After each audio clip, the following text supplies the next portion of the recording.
नमस्कार, स्वागत है आप सभी का वाईबीएन बिहार झारखंड में। मैं हूं आपके साथ मुदिता त्रिपाठी। क्या झारखंड में अब पुलिस ही जज और जल्लाद बन गई?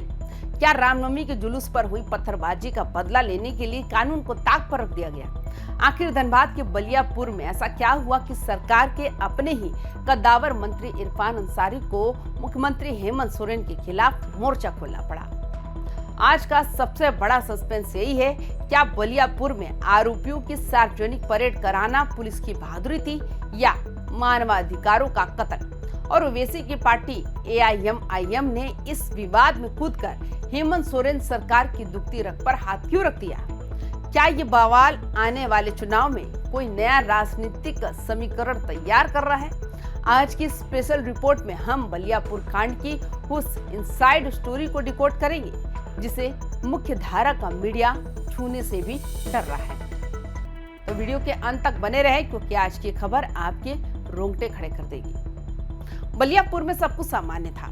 रामनवमी का जुलूस अपनी पूरी आस्था और जोश के साथ निकल रहा था, लेकिन शनिवार की शाम ढलते ही फिजा बदल गई। जैसे ही जुलूस एक खास मोड़ पर पहुंचा, अचानक आसमान से पत्थरों की बारिश होने लगी। सोचिए, उस भीड़ में बच्चे थे, बुजुर्ग थे और अचानक हुई पत्थरबाजी ने भगदड़ मचा दी।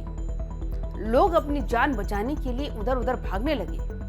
प्रत्यक्षदर्शियों का कहना है कि यह हमला इतना अचानक था कि पुलिस को संभलने का मौका तक नहीं मिला।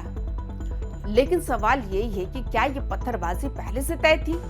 क्या कुछ असामाजिक तत्वों ने जानबूझकर शांति भंग करने की साजिश रची थी? पुलिस ने आनन फानन में कार्रवाई तो की, लेकिन असली पिक्चर अभी बाकी थी। यहाँ सबसे बड़ा सवाल ये उठता है कि क्या ये पत्थरबाजी महज एक इत्तेफाक थी या फिर एक सोची रामनवमी जैसे संवेदनशील त्योहार पर जब पूरा प्रशासन अलर्ट मोड पर रहता है, तब खुफिया विभाग को इसकी भनक क्यों नहीं लगी? क्या बलियापुर की गलियों में पत्थरों के ढेर पहले से ही जमा किए गए थे? अगर हाँ, तो स्थानीय पुलिस गश्त क्या कर रही थी?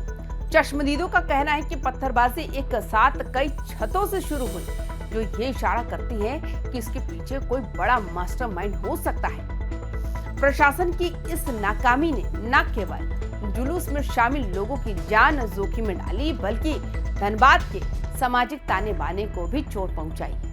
क्या ये दंगा भड़काने की सोची समझी कोशिश थी? ये वो सवाल है जिसका जवाब धनबाद की जनता आज पुलिस से मांग रही है।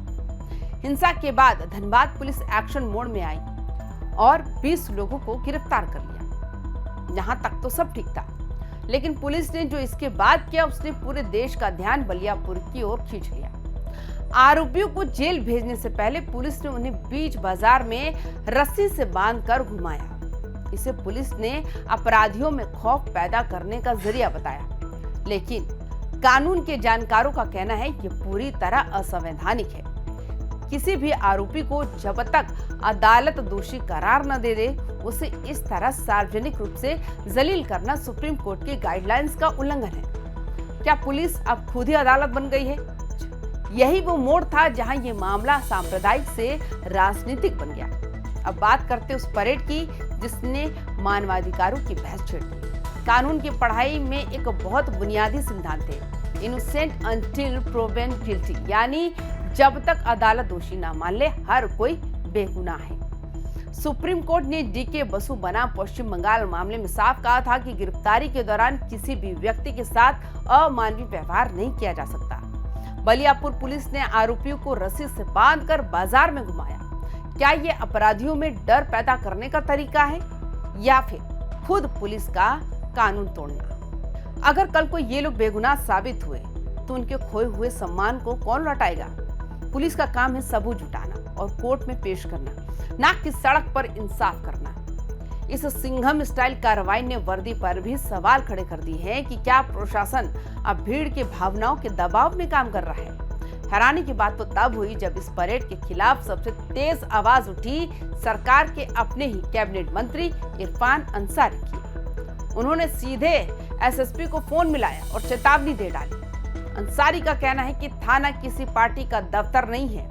मंत्री जी का अपने ही सरकार की पुलिस पर बरसना ये दिखाता है कि गठबंधन के भीतर सब कुछ ठीक नहीं है। उन्होंने एक तरफा कार्रवाई का मुद्दा उठाकर हेमंत सोरेन की प्रशासनिक पकड़ पर सवाल खड़े कर दिया।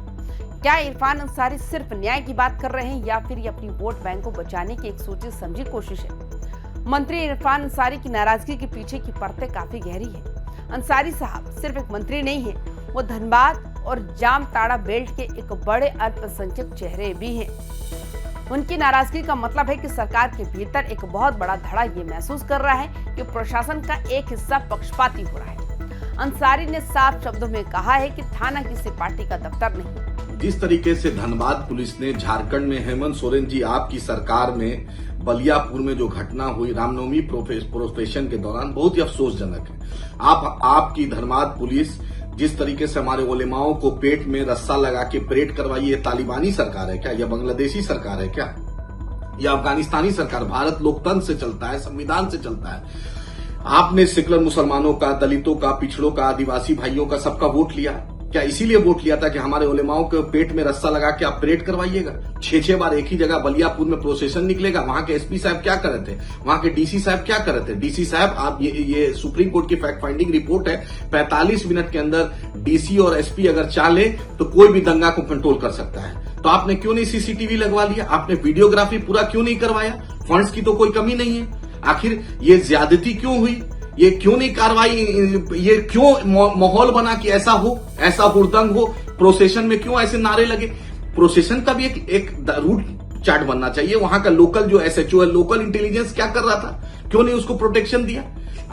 क्या उनका निशाना सीधे तौर पर उन अधिकारियों पर है जो कथित रूप से विपक्षी दलों के एजेंडे पर काम कर रहे हैं, या फिर ये हेमंत सोरेन को एक संदेश है कि अगर गठबंधन में उनकी बात नहीं सुनी गई तो अंजाम बुरा हो सकता है? सत्ता के गलियारों में ये भी चर्चा है कि इस बयान के जरिए अंसारी ने उन मतदाताओं को साधने की कोशिश की है जो पुलिस की इस एक तरफा कार्रवाई से डरे हुए हैं और नाराज हैं। इस आग में घी डालने का काम किया है ओवैसी की पार्टी AIMIM ने। राष्ट्रीय प्रवक्ता आदिल हसन ने सीधे मुख्यमंत्री हेमंत सोरेन को टैग करते हुए पूछा, क्या झारखंड में जंगल राज है? AIMIM और इरफान अंसारी की भाषा का एक होना हेमंत सोरेन के लिए खतरे की घंटी है। जहां एक तरफ बीजेपी इस घटना को लेकर सरकार को तुष्टीकरण के नाम पर घेर रही है, वहीं दूसरी तरफ अल्पसंख्यक राजनीति करने वाले दल पुलिसिया कार्रवाई को लेकर सरकार की जड़ें खोद रहे हैं। बलियापुर अब सिर्फ एक जिला नहीं बल्कि 2026 के चुनावों का लेबोरेटरी बन गया है। आखिर में बात बलियापुर के आम नागरिक की। धनबाद की पहचान कोयले से रही है, लेकिन यहाँ की मिट्टी में हमेशा से भाईचारा रहा है। रामनवमी हो या मुहर्रम, यहाँ लोग मिलकर त्योहार मनाते आए हैं। लेकिन इस एक घटना ने उस भरोसे की दीवार में दरार डाल दी। अब सवाल ये है, क्या प्रशासन उस भरोसे को दोबारा जोड़ पाएगा? क्या शांति समितियों की बैठकें सिर्फ कागजों तक सीमित रहेंगी या जमीन पर भी भाईचारा दिखेगा? अगर राजनीति इसी तरह आग में घी डालती रही तो नुकसान सिर्फ आम आदमी का होगा।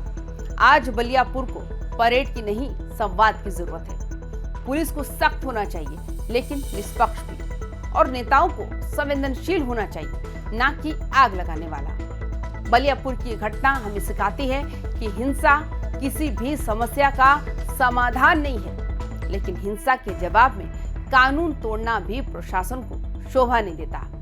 क्या आरोपियों की परेड कराने से अपराध रुक जाएगा या इससे समाज में नफरत की एक नई दीवार खड़ी होगी? सवाल बहुत है, लेकिन जवाब फिलहाल गायब है। मुख्यमंत्री हेमंत सोरेन के सामने अब दोहरी चुनौती है। एक तरफ अपने मंत्रियों को शांत करना और दूसरी तरफ जनता का भरोसा जीतना। तो आपको क्या लगता है? आप हमें अपनी राय कमेंट बॉक्स में जरूर साझा करें। बाकी तमाम खबरों के लिए देखते रहिए YBN बिहार झारखंड। नमस्कार।